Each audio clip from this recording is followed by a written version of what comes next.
इस मामले को लेकर दो धड़ों में बटा हुआ दिखाई दिया है। संदीप गुसाई जुड़ गए हमारे साथ इस खबर पर और अधिक जानकारी के लिए। संदीप, सैलरी काटने के मामले को लेकर सरकार ने नैनीताल हाईकोर्ट से 3 हफ्ते की मोहलत मांगी है। जरा विस्तार से बताइए, याचिकाकर्ता ने याचिका में मुख्य क्या क्या केंद्र बिंदु उसमें रखे हैं और उस आधार पर क्या सुनवाई हुई और आगे क्या होगा? देखिए, दीपक नैनवाल और कई और कर्मचारियों की तरफ से नैनीताल हाईकोर्ट में याचिका दाखिल की गई थी। याचिका में कहा गया था कि जो सरकार ने हर महीने एक दिन की सैलरी काटने का शासनादेश 29 मई 2020 को जारी किया है, वो असंवैधानिक है, वो ठीक नहीं है, उसको रद्द किया जाए। और ये मांग की गई थी कि वो किसी भी कर्मचारी का, जो सरकारी कर्मचारी है या अर्ध सरकारी या निगमों में या स्वायत्त संस्थाएं जितनी भी हैं और जितने भी निकाय हैं, इनमें जो कर्मचारी काम कर रहे हैं, उनकी जो सैलरी है वो उनकी निजी संपत्ति है। उनकी संपत्ति से बिना उनसे पूछे हुए, बिना उनका उनके लिखित उनसे पूछ कर जो सैलरी काटी गई है वो ठीक नहीं है। इस मामले को लेकर नैनीताल हाईकोर्ट में याचिका दाखिल की गई थी। मामला एकल पीठ में है और उस पर सुनवाई हुई थी आज और 3 हफ्ते का समय मांगा गया है।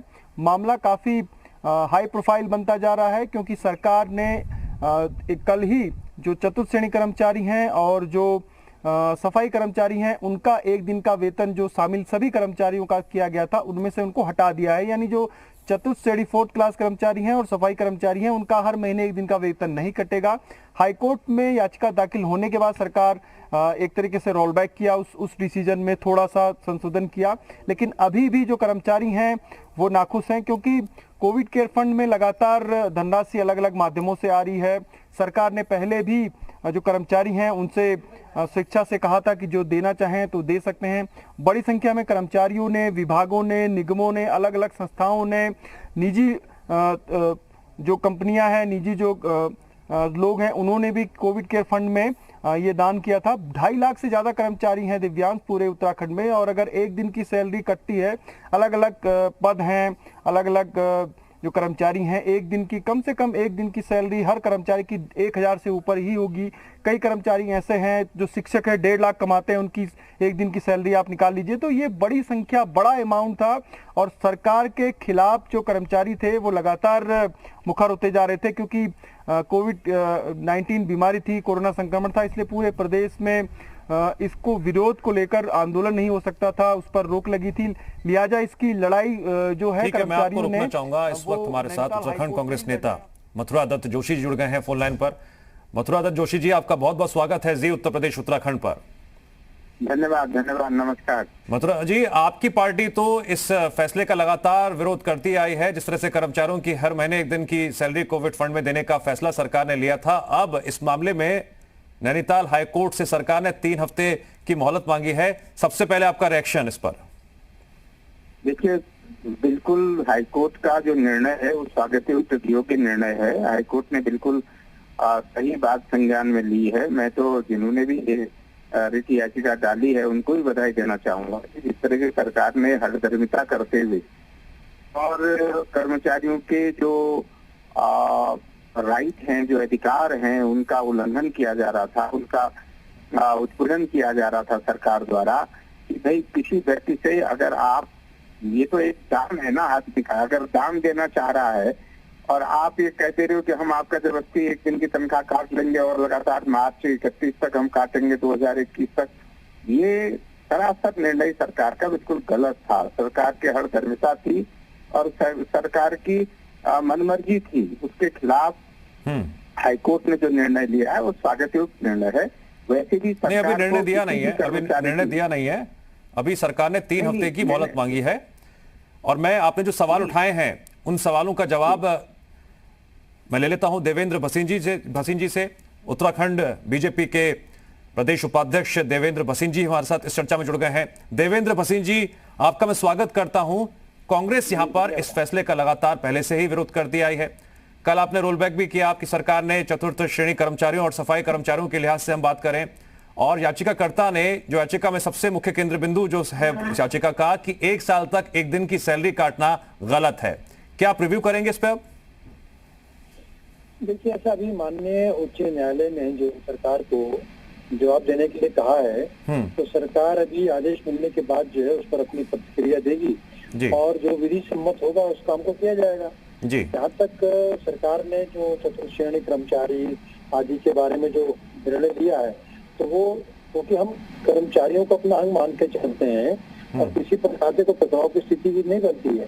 तो कोरोना काल में चूंकि सभी के द्वारा योगदान दिया जा रहा है, तो ऐसे में ये योगदान इस रीत में माना गया, लेकिन कहीं पर इसका विरोध भी है, तो कोई बात नहीं। अब ये उच्च न्यायालय में याचिका हुई है और जो न्यायालय ने कहा है उसके बारे में सरकार परीक्षण करके अपना उत्तर दाखिल करेगी। जब तो कांग्रेस का सवाल है, कांग्रेस को कुछ उसके बारे में मैं कुछ कहना नहीं चाहूंगा। जो पार्टी चीन से सहायता लेती हो, प्रधानमंत्री रिलीफ फंड का पैसा भी खा जाती हो, उसके बारे में वो टिप्पणी करना बेकार हो गया आज की तारीख में। देवेंद्र भसीन जी, क्यों ना हम उत्तराखंड के मुद्दे पर ही रहें फिलहाल, बेहतर होगा। ऐसी कई बातें हैं राष्ट्रीय स्तर पर, अगर हम उन मुद्दों को यहाँ पर लेकर आएंगे। जी, मैं कांग्रेस चरित्र के बारे में बात कर रहा हूँ, कर्मचारियों के बारे में मैंने कुछ नहीं कहा। मैंने तो हमारे कांग्रेस की तो प्रवृत्ति हो गई ना हर बात का विरोध करना, इसलिए उनको मैं तो देना भी नहीं चाहता कि जो पार्टी चीन से जुड़ी हुई हो, जो पार्टी प्रधानमंत्री रिलीफ फंड का पैसा भी जोशी जी डाल देती हो, उसके बारे में क्या कहना। जोशी जी, देखिए, मैं वसीम साहब का बड़ा सम्मान करता हूँ, लेकिन जिस भाषा का इस्तेमाल वसीम साहब कर रहे हैं, मैं इनसे उम्मीद नहीं कर सकता कि इस तरीके की भाषा का इस्तेमाल करेंगे, क्योंकि वसीम साहब एक भाजपा के कार्यकर्ता के साथ साथ बहुत बड़े बुद्धिजीवी वर्ग से भी आते हैं और बहुत बड़ा योगदान भी है यहाँ पर शिक्षा व्यवस्था में वसीम साहब का सुधार करने में उसमें बड़ा योगदान है। अगर वसीम साहब ये समझते हैं कि कांग्रेस ने गलत काम किया है, मैं तो खुद ही चुनौती देता हूँ वसीम साहब को और वसीम साहब की पार्टी को। जोशी जी, भसीन जी, मैं आप दोनों से गुजारिश करता हूं कि आप दोनों एक दूसरे का बहुत सम्मान करते हैं, अच्छी बात है, और मैं भी आपका सम्मान करता हूं। कृपया करके हम इसी मुद्दे पर रहें जो कर्मचारियों से जुड़ा हुआ है, उत्तराखंड के कर्मचारियों से और सरकार के फैसले से। ये मेरी आपसे रिक्वेस्ट है, ये दोनों से।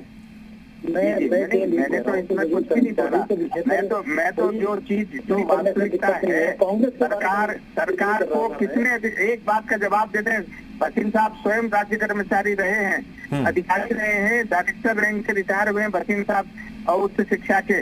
ये खुद जवाब देते हैं कि क्या सरकार को कर्मचारी का वेतन मनमर्जी से काटने का अधिकार है।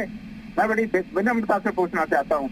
वसीम साहब तो बहुत विद्वान है, इसका जवाब देते हैं। देवेंद्र जी, क्या आप इस सवाल का जवाब देना चाहेंगे? मैं बिल्कुल जवाब दूंगा मैं इसका। ठीक है, पहले तो नियम के तहत है, मुझे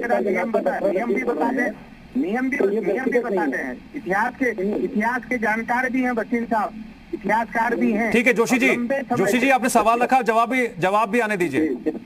वसीम जी, जोशी जी कांग्रेस प्रवक्ता के नाते बोल रहे हैं, तो ठीक है, उनका सब बोलना चाहिए।